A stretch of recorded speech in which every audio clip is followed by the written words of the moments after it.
میرے آقا صلی اللہ تعالی علیہ وسلم پر جادو کیا گیا تھا، پتہ ہے آپ کو؟ حضور اکرم صلی اللہ تعالی علیہ وسلم پر جادو کیا گیا تھا، ایسا سخت جادو کہ حضور کا جسم بخار سے پورا زرد ہو گیا تھا۔ اور پھر وہ پتہ بھی کیا گیا کہ کہاں جادو کر کے کیا کیا گیا ہے، آپ کا پتلا بنا کر اس میں سوئیاں یا پھر بال وغیرہ لگا کر کے جس طرح سے بھی جادو کیا گیا، حضور سید المرسلین صلی اللہ علیہ وسلم پر یہ اثر کیا گیا۔ اس کے علاوہ خیبر کے موقع پر زہر دیا گیا تھا، گوشت میں زہر رکھ کر کے حضور پاک صلی اللہ تعالی علیہ وسلم پر جب یہ اس طرح کے حملے ہوئے تھے تو اللہ تعالیٰ نے معوذتین کو اتارا۔ معوذتین کس کو کہتے ہیں؟ قل اعوذ برب الفلق اور قل اعوذ برب الناس۔ کہا گیا جو اس کو پڑھ لے اللہ دن بھر اس کو جادو سحر سے محفوظ رکھے گا۔ آج کل یہ عام ہو گیا ہے، کچھ شیاطین ہیں روئے زمین پر جو انہی کاموں میں مصروف ہیں، ایک دوسرے پر حملہ کرنے، جادو سحر سفلی ٹوٹ کے یہ ساری چیزوں پر دوسروں کی زندگیوں کو خراب کرنے میں۔ اور آج کا سب سے بڑا حملہ جو ہو رہا ہے وہ ہماری بچیوں پر ہے، لڑکیوں پر ہے۔ کتنے تو ایسے دکان کھولے ہوئے بیٹھے ہیں جو محبت کا تعویذ کرتے ہیں، کسی لڑکی کو اپنے قابو میں کرنے کے اعمال کر کے دیے جاتے ہیں، یہ شیطانی اعمال کے ذریعے سے، اور لڑکیوں پر غلط طریقے سے اثر کر کے کتنے ایسے ہیں، میں نے خود میں دیکھا ہے۔ اور حضور اکرم صلی اللہ علیہ وسلم کی صحیح حدیث ہے بخاری شریف کی کہ حضور نے اپنے مدینے کی جو کھجور ہے، عجوا کھجور مشہور ہے، سارے حاجی جب جاتے ہیں تو عجوا کھجور لے کر آتے ہیں۔ بخاری شریف کی حدیث ہے، میرے آقا صلی اللہ علیہ وسلم نے فرمایا کہ جس نے صبح 7 دانے عجوا کھجور کے کھا لیے اسے پورے دن زہر بھی اثر نہیں کرے گا، جادو بھی اثر نہیں کرے گا، سحر بھی اثر نہیں کرے گا۔ تو یہ سارے ہمارے پاس علاج بھی موجود ہیں، تو آپ صرف دشمنوں سے گھبرا کر ڈر کر کے ہمت نہ ہارے۔ برادران ملت اسلامی، السلام علیکم ورحمۃ اللہ وبرکاتہ۔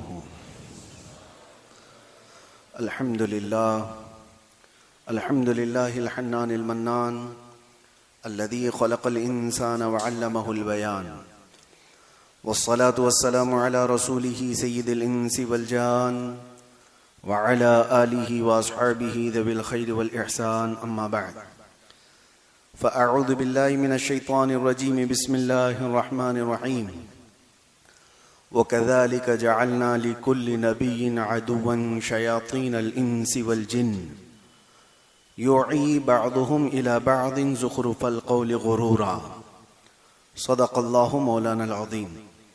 بارگاہ رسالت معاب صلی اللہ علیہ وسلم میں درود پاک کا ہدیہ پیش کریں۔ اللهم صل على سيدنا ومولانا محمد معدن الجود والكرم وآله وأصحابه الكرام وابنه الكريم وبارك وسلم صلاة دائمة سرمدا أبدا۔ قرآن عظیم میں اللہ تعالیٰ یوں ارشاد فرماتا ہے، اسی طرح ہم نے ہر نبی کے ساتھ ایک دشمن پیدا کیا ہے، شیاطین الانس والجن، انسان اور جنات میں سے شیاطین۔ نبیوں کے ساتھ ایک دشمن کو بنایا گیا ہے، تو پھر عام انسان کا کیا ہے؟ انسان کی زندگی کسی مقابل میں ہی گزرتی ہے، یعنی خیر اور شر دونوں اس زمین پر موجود ہیں۔ جتنے بھی اولیاء کاملین، صحابہ، تابعین، جن کی بھی زندگیاں آپ دیکھیں، ان کے کرامات، ان کی اچھائیاں، ان کی فضیلتیں سب آپ بیان کرتے ہیں، سنتے ہیں، لیکن ساتھ ہی ان کی زندگی میں کوئی ایک تھریڈ رہتا ہی ہے، ایک دشمن کوئی رہتا ہے۔ اس کی وجہ کیا ہے؟ سارے نبیوں کے ساتھ اللہ تعالیٰ فرماتا ہے ہم نے ایک دشمن پیدا کیا ہے۔ وجہ یہ ہے کہ دشمن اس لیے ہوتا ہے کہ اللہ کے محبوبوں کی محبت کا اظہار ہو جائے، ان کے کمالات کا اظہار ہو جائے۔ مثال کے طور پر سیدنا ابراہیم خلیل اللہ علیہ الصلاۃ والتسلیم، یہ خلیل ہیں اللہ کے، برگزیدہ پیغمبر ہیں، جلیل القدر نبی ہیں، اور آپ اللہ تعالیٰ کے محبوب نبیوں میں سے ہیں، لیکن آپ کے ساتھ جو ہوا، آپ کو آگ میں ڈالا گیا، واقعہ آپ کو معلوم ہوگا۔ نمرود نے آپ کے لیے آگ جلائی اور آپ کو آگ میں جھونک دیا گیا اور آگ نے آپ پر کچھ اثر نہیں کیا. اللہ تعالیٰ نے قرآن میں فرمایا قلنا یا نارو کونی بردن و سلامن علی ابراہیم. ہم نے کہہ دیا اے آگ ابراہیم پر ٹھنڈی ہو جا، سلامتی والی ہو جا.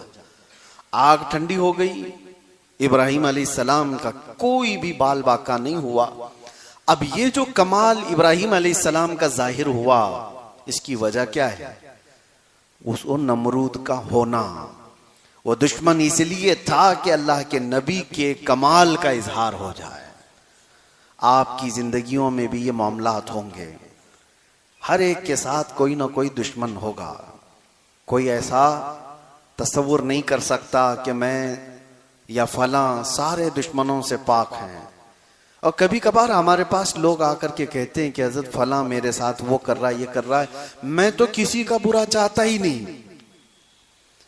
یہاں یہ قانون نہیں ہے کہ آپ کسی کا برا چاہ رہے ہیں تبھی آپ کے ساتھ کچھ برا ہو رہا ہے.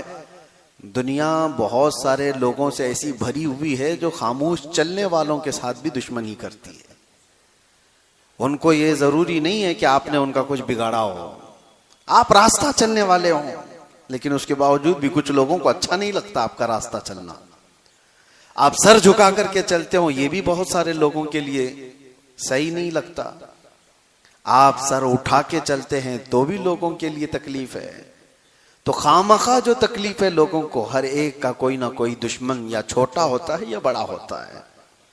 لیکن ہماری زندگیوں میں کسی دشمن کا ہونا یہ اس لیے نہیں ہے کہ ہم سب کو ختم کر دیا جائے، بلکہ اس لیے ہے کہ ہم اللہ سے زیادہ قریب ہو جائیں، اس سے پناہ مانگنے لگ جائیں. دشمن سے بچنے کے لیے روزانہ کچھ نہ کچھ آپ وظیفہ کرتے رہیں گے، اللہ سے دعا کرتے رہیں گے. جب جب آپ مصیبتوں میں گرفتار ہوتے ہیں اللہ کی طرف دوڑ کر کے آتے ہیں. اور پھر ایک بات آپ کو میں یہ بھی بتا دوں، اللہ کی ذات پر یقین اور توکل اتنا بڑھ جاتا ہے. ہم مسلمان ہیں اس اعتبار سے میں کہہ رہا ہوں، دشمن چاہے جیسے بھی ہوں، لیکن مسلمان یہ سوچتا ہے کہ میرے رب سے بڑھ کر طاقت کس کی ہے.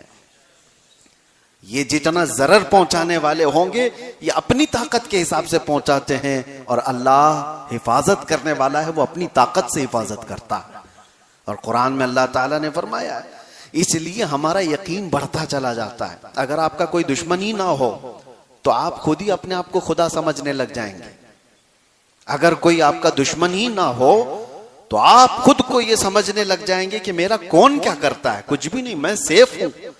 اور جہاں پتا چلا کہ کچھ دشمن ہیں جو طاقتور بھی ہیں یا سازشی ہیں یا جال بننے والے ہیں، تو اندر سے ایک خوف پیدا ہوتا ہے کہ میری غفلت میں کہیں وہ مجھ پر حملہ آور نہ ہو جائے. اس لیے بارگاہ رب العزت میں روزانہ دعا کرتا ہوں کہ مولا ان دشمنوں سے میری حفاظت فرما. میرے عزیزو، ہماری اور تمہاری طاقت کا کیا کہنا. سید الانبیاء رسول اکرم صلی اللہ تعالی علیہ وسلم، اللہ تعالیٰ کے وہ محبوب نبی، اگر وہ حکم دیں تو آپ کے ساتھ سونے اور چاندی کے پہاڑ چلا کریں گے. حضور نے خود فرمایا. لیکن اس کے باوجود میرے آقا صلی اللہ تعالی علیہ وسلم دشمنوں کے شر سے بچنے کی دعا کرتے تھے. دشمنوں کے شر سے بچنے کی دعا کرتے تھے. اور بارہا ایسا دیکھا بھی گیا کہ دشمنوں کا وار میرے آقا پر ہوا ہے کہ نہیں ہوا. ابو جہل کی وجہ سے، اچھا یہاں پر یہ بھی میں بتا دوں، ابو جہل کیوں پیدا ہوا، کیوں آ گیا حضور کے مقابل میں، کیوں اتنی اذیتیں دیا. میرے عزیزو، اللہ تعالیٰ کا کوئی کام حکمت سے خالی نہیں ہوتا. کوئی کام حکمت سے خالی نہیں ہوتا. فعل الحکیم لا یخلو عن الحکمہ. ابو جہل کے ہونے کی وجہ سے رسول پاک صلی اللہ تعالی علیہ وسلم کے کئی معجزات کا اظہار ہوا ہے. کنکریوں نے کلمہ پڑھا، حضور کا یہ کمال دیکھا دنیا نے. یہ ابو جہل اس طرح کا دشمن ہونے کی وجہ سے اس نے انکار کیا اور میرے آقا نے اظہار کر کے دکھایا. اس نے کہا کہ یہ نبی نہیں ہے، ان کا اگر کچھ ہے تو زمین پر چل رہا ہوگا، جادو آسمان پر چلا کر کے دکھائیں کچھ. حضور نے اشارہ کیا اور چاند دو ٹکڑے ہو گیا. اس کا انکار کرنا تھا، میرے آقا نے اظہار کر کے دکھایا. دشمنوں کا کبھی کبھار ہونا آپ کے کمالات کے اظہار کا سبب بنتا ہے. ہاں اسی لیے اقبال یہ کہتا ہے تندی باد مخالف سے نہ گھبرا اے عقاب، یہ آتی ہے تجھے اونچا اڑانے کے لیے۔ اردو کے ہارڈ لفظ ہوں گے آپ کو میں بتاتا ہوں، کہنا یہ چاہتے ہیں اقبال تندی باد مخالف سے نہ گھبرا اے عقاب۔ عقاب ایگل کو کہتے ہیں، پرندہ بہت اونچا اڑتا ہے، یہ اونچا اڑتا ہے لیکن کبھی کبھار نیچے آ جاتا ہے۔ اور تندی باد مخالف کا مطلب ہوتا ہے الٹا چلنے والی ہوا، کبھی مخالف سمت سے ہوا تیز چلنے لگ جائے تو عقاب کو مشکل ہو جاتا ہے کہ اگر ہوا ادھر سے آ رہی ہے اور یہ اڑ ادھر سے رہا ہے تو اقبال یہ کہتے ہیں ایسی مخالف سمت سے آنے والی ہوا سے مت گھبرائے عقاب۔ عقاب کیا کرتا ہے اس وقت؟ ہوا اگر تیزی سے مخالف سمت سے آئے تو ہوا کا مقابلہ کرنے کے لیے اس میں گھس نہیں جاتا بلکہ اوپر جاتا ہے جہاں سے ہوا نہیں آ رہی ہو، یعنی مخالف سمت سے ہوا نہ آ رہی ہو اتنا اونچے اوپر چلا جاتا ہے تاکہ یہ مخالف سمت سے آنے والی ہوا سے میرا ٹکر نہ ہو۔ تو اقبال یہ کہتا ہے مخالف سمت سے آنے والی تیز ہواؤں سے نہ گھبرا اے عقاب، اے امت محمدیہ، یہ آتی ہے تجھے اونچا اڑانے کے لیے، تم ان سے اوپر چلے جاؤ، تمہیں تمہاری حیثیت بتانے کے لیے دشمن آتے ہیں۔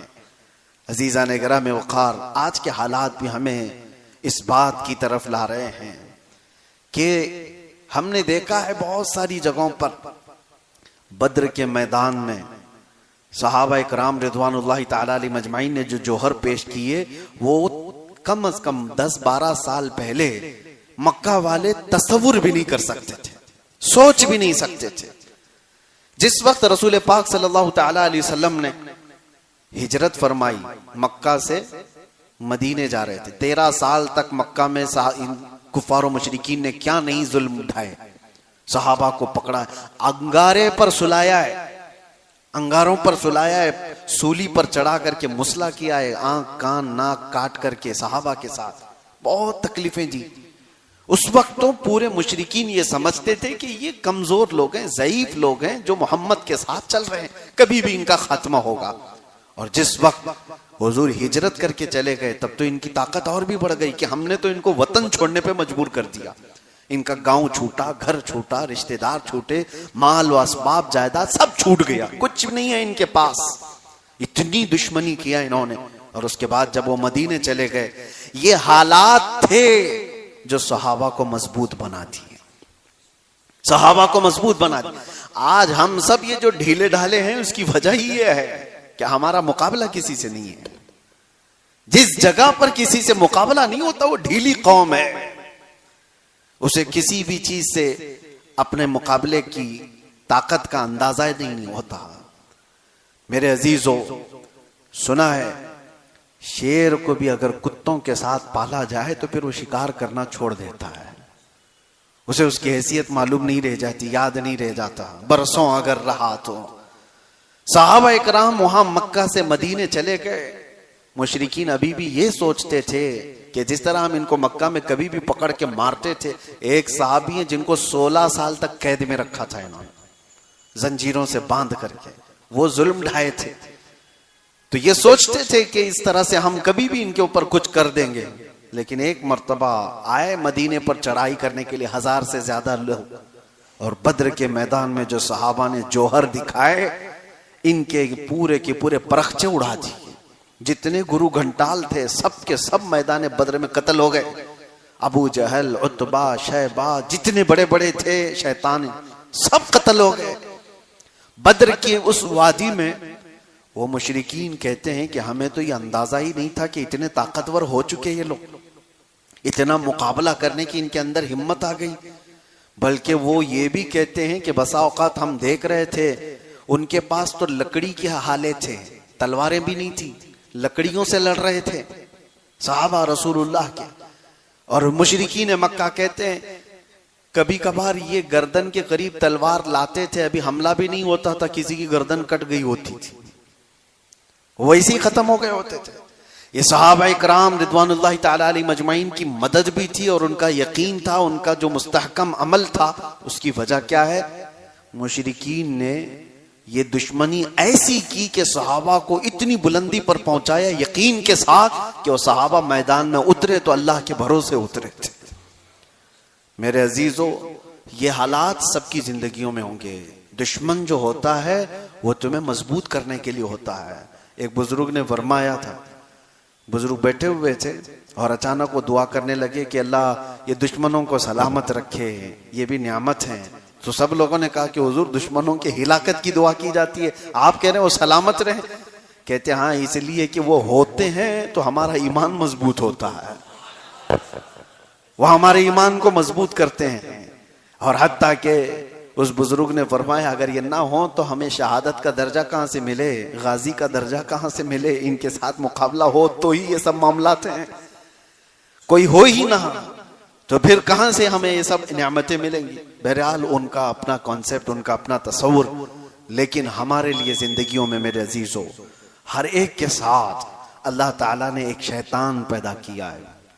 ہر ایک کے ساتھ ایک شیطان ہے۔ نبیوں کے ساتھ جب کہا گیا تو شیطان تمہارے ساتھ بھی ہے، ہمارے ساتھ بھی ہے۔ اب شیطان کی دو قسمیں بیان کی گئی ہیں قرآن میں، ایک انسانوں میں سے اور ایک جنات میں سے۔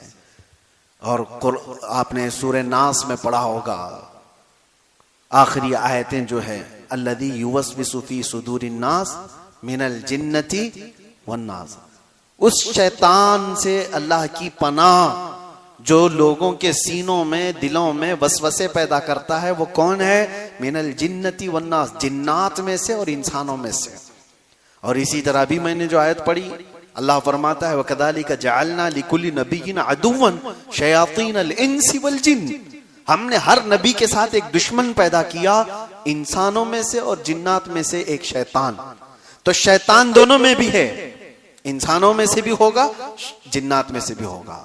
بہت سارے لوگ یہ تصور کر کے بیٹھے رہتے ہیں شیطان کا مطلب دو بڑے سینگ والا ہوگا، بکرے کی منڈی والا ہوگا، لمبے بالوں والا ہوگا۔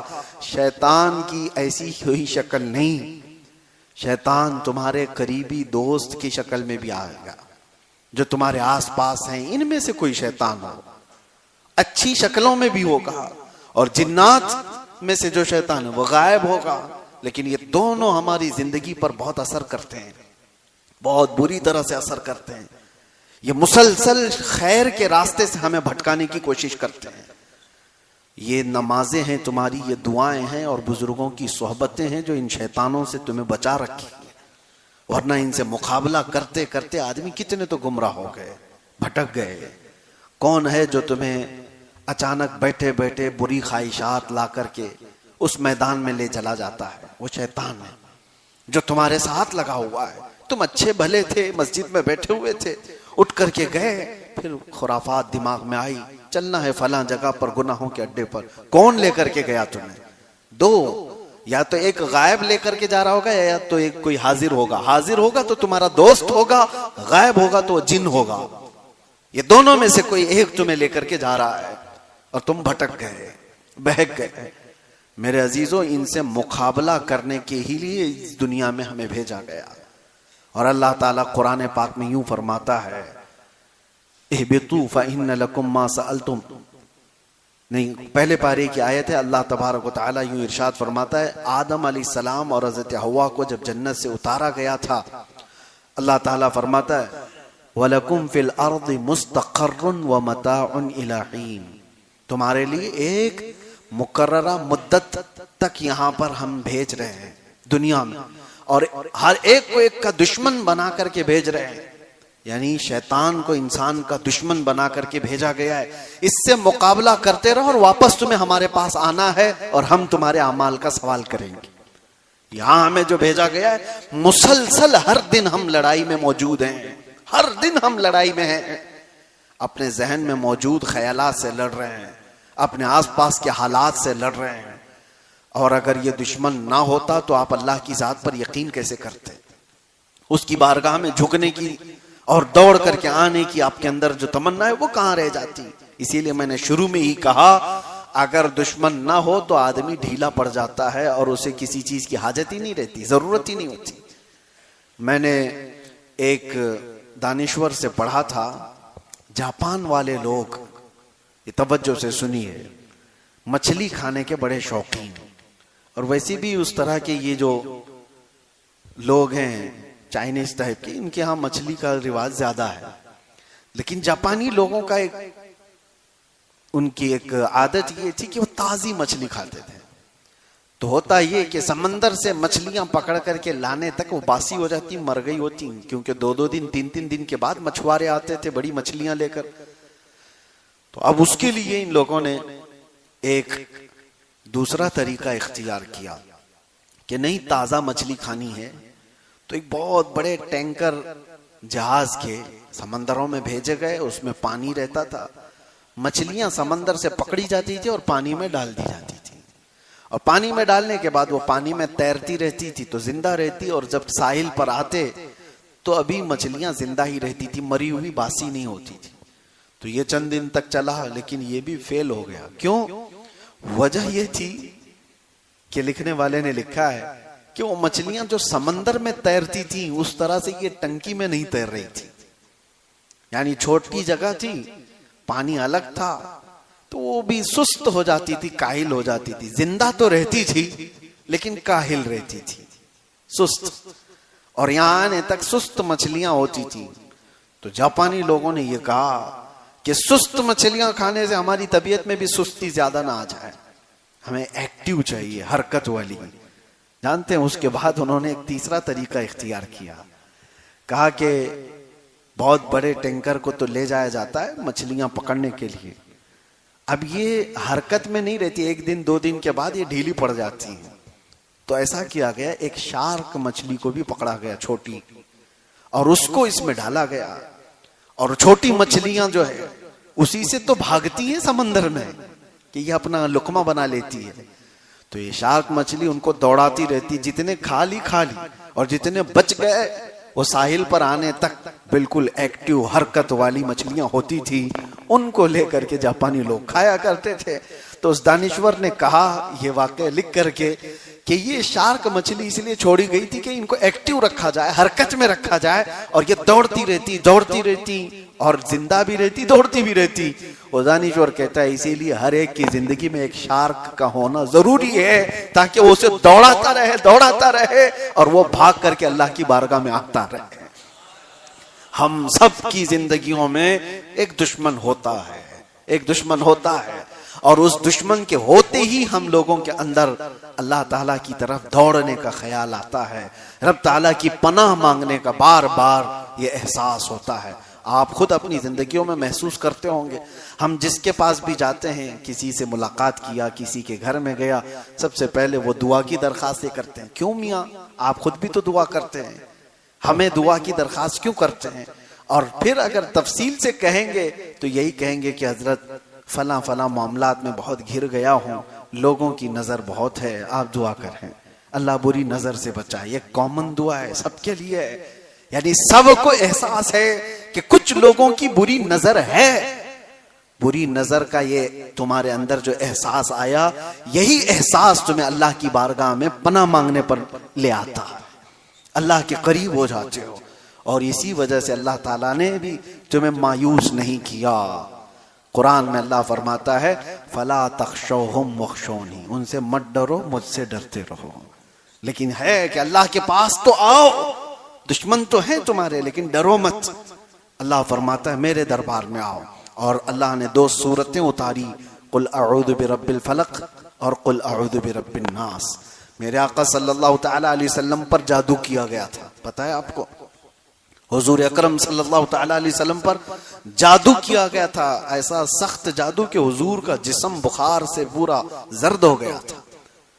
اور پھر وہ پتہ بھی کیا گیا کہ کہاں جادو کر کے کیا کیا گیا ہے. آپ کا پتلا بنا کر اس میں سوئیاں یا پھر بال وغیرہ لگا کر کے جس طرح سے بھی جادو کیا گیا، حضور سید المرسلین صلی اللہ علیہ وسلم پر یہ اثر کیا گیا. اس کے علاوہ خیبر کے موقع پر زہر دیا گیا تھا، گوشت میں زہر رکھ کر کے. حضور پاک صلی اللہ تعالی علیہ وسلم پر جب یہ اس طرح کے حملے ہوئے تھے تو اللہ تعالیٰ نے معوذتین کو اتارا. معوذتین کس کو کہتے ہیں؟ قل اعوذ برب الفلق اور قل اعوذ برب الناس. کہا گیا جو اس کو پڑھ لے اللہ دن بھر اس کو جادو سحر سے محفوظ رکھے گا. تمہارے پاس یہ ہتھیار ہیں، تمہارے پاس یہ آلہ جات ہیں. بہت ساری جگہوں پر میں نے دیکھا، اس سے قبل بھی میں نے کہا ہے، آج کل یہ عام ہو گیا ہے. کچھ شیاطین ہیں روئے زمین پر جو انہی کاموں میں مصروف ہیں، ایک دوسرے پر حملہ کرنے، جادو، سحر، سفلی، ٹوٹ کے، یہ ساری چیزوں پر دوسروں کی زندگیوں کو خراب کرنے میں. اور آج کا سب سے بڑا حملہ جو ہو رہا ہے وہ ہماری بچیوں پر ہے، لڑکیوں پر ہے. کتنے تو ایسے دکان کھولے ہوئے بیٹھے ہیں جو محبت کا تعویذ کرتے ہیں، کسی لڑکی کو اپنے قابو میں کرنے کے اعمال کر کے دیے جاتے ہیں، یہ شیطانی اعمال کے ذریعے سے، اور لڑکیوں پر غلط طریقے سے اثر کر کے. کتنے ایسے ہیں، میں نے خود میں دیکھا ہے، اچھے اچھے گھروں کی بچیوں پر یہ عمل کر کے انہیں اپنے کنٹرول میں کر دیا جاتا ہے، اور اس کے بعد ان کو لے جایا جاتا ہے. اور کچھ تو وہ ہیں جو شادی کر لی، اور کچھ تو وہ ہیں جو ان کو کوٹھے میں بیچتی ہے. بچیاں محفوظ نہیں رہ جاتی. اسی لیے میں اپنی لڑکیوں کو، اپنی بیٹیوں کو، سب کو اپنے گھروں میں بھی یہ تلقین کرتا ہوں، تاکید کرتا ہوں کہ روزانہ صبح اٹھتے ہی 7 بار قل اعوذ برب الفلق اور 7 بار قل اعوذ برب الناس پڑھ کر اپنے اوپر دم کر لیا کریں. اللہ تبارک و تعالی معوذتین کی برکتوں سے یہ شیاطین کے حملوں سے محفوظ رکھے گا. اور حضور اکرم صلی اللہ علیہ وسلم کی صحیح حدیث ہے بخاری شریف کی کہ حضور نے اپنے مدینے کی جو کھجور ہے، عجوا کھجور مشہور ہے، سارے حاجی جب جاتے ہیں تو عجوا کھجور لے کر آتے ہیں. بخاری شریف کی حدیث ہے، میرے آقا صلی اللہ علیہ وسلم نے فرمایا کہ جس نے صبح 7 دانے عجوا کھجور کے کھا لیے، اسے پورے دن زہر بھی اثر نہیں کرے گا، جادو بھی اثر نہیں کرے گا، سحر بھی اثر نہیں کرے گا. تو یہ سارے ہمارے پاس علاج بھی موجود ہیں. تو آپ صرف دشمنوں سے گھبرا کر، ڈر کر کے ہمت نہ ہارے. اب آخری بات یہ بھی ہے کہ اولیاء کاملین کی زندگیاں اس میں ہمارے لیے بہت بڑا آئیڈیل ہے، بہت بڑا آئیڈیل ہے.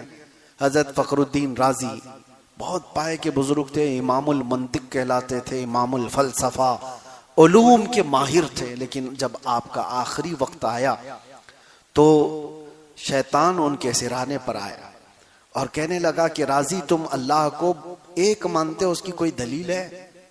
انہوں نے دلیل دے دی، کائنات کا نظام اس طرح سے ہے، اس کو چلانے والا ایک ہی ہونا چاہیے. شیطان نے اس دلیل کو کاٹ دیا، کہا کہ 2 بھی تو ہو سکتے ہیں، میری دلیل یہ ہے. آپ نے پھر دوسری دلیل دی اللہ کے ایک ہونے پر، شیطان نے وہ دلیل بھی کاٹ دی. 1 2 3 دلیلیں دیتے دیتے امام رازی 360 دلیلیں دے چکے تھے. آخری وقت تھا ان کا. امام رازی اپنے اللہ کے ایک ہونے پر 360 دلیلیں. ہم کیا دلیل دیں گے؟ آپ کیا دلیل دیں گے اللہ کے ایک ہونے پر؟ مرنے کے وقت تو چھوڑو، ابھی بولو. ابھی اگر کوئی پکڑ کے پوچھ لے کچھ نہیں ہوگا. امام رازی جیسا عالم دین جب وہ 360 دلیلیں دے چکے تو ڈگمگ ہونے لگ گئے، اللہ ایک ہے بھی کہ نہیں. شیطان اس طرح کے حملے کر رہا تھا. یہ تو ان کی نسبت کا اثر ہے کہ حضرت سیدنا نجم الدین کبریٰ جو فخر الدین رازی کے پیر و مرشد تھے، پیر و مرشد سے نسبت کا یہ اثر ہوتا ہے. دور سے ہی مرشد نے اپنے مرید کی حالت کو دیکھا اور پکار کر کہا اے رازی وہ ابلیس ہے، تو اس سے بحث کر رہا ہے، اپنے خدا کے ایک ہونے پر دلیل دے رہا ہے، اس سے کہہ میں اپنے خدا کو بغیر کسی دلیل کے ایک مانتا ہوں. تو رازی کو اپنے پیر و مرشد کی آواز آئی تو انہوں نے کہا اے ابلیس لعین، میں اپنے رب کو بغیر کسی دلیل کے ایک مانتا ہوں. شیطان وہاں سے جانے لگا اور کہا رازی اس موقع پر میں نے 70 سے زیادہ بڑے علماء کا ایمان لے لیا تھا، آج بھی تیرا ایمان ختم ہو جاتا اگر تیرا پیر زندہ نہ ہوتا، اگر تیرا مرشد اس طرح کی بات نہ کیا ہوتا. عزیزان گرامی وقار، اولیاء کاملین ان کے ساتھ بھی یہ معاملات ہوئے، حملے ہوئے شیاطین کے، لیکن کچھ چیزیں ایسی ہیں جو بچا لے جاتی ہیں. ہمیشہ علم ہی نہیں، بعض اوقات بزرگوں کی صحبت اور ان کی نسبت ہماری حفاظت کرتی ہے.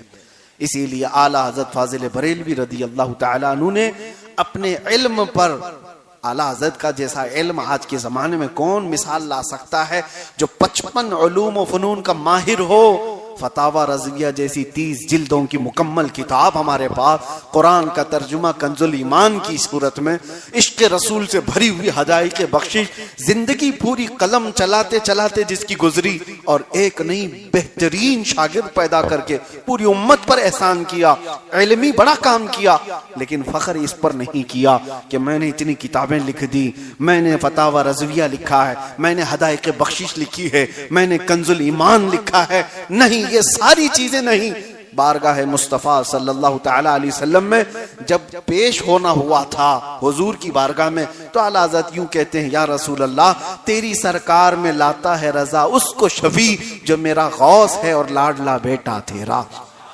اور اپنی نسبت پہ فخر کیسے کرتے ہیں؟ کیا دبے جس پہ حمایت کا ہو پنجہ تیرا، شیر کو خطرے میں لاتا نہیں کتا تیرا۔ غوث پاک کی طرف نسبت کرتے ہوئے وہ کہتے ہیں، آپ کا یہ کتا ہے، اس کو کوئی دنیا کا شیر بھی دبا نہیں سکتا۔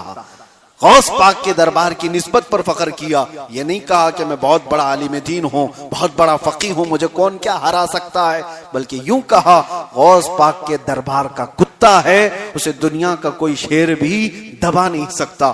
ہمارے لیے بھی میرے عزیزوں چند چیزیں ضروری ہیں۔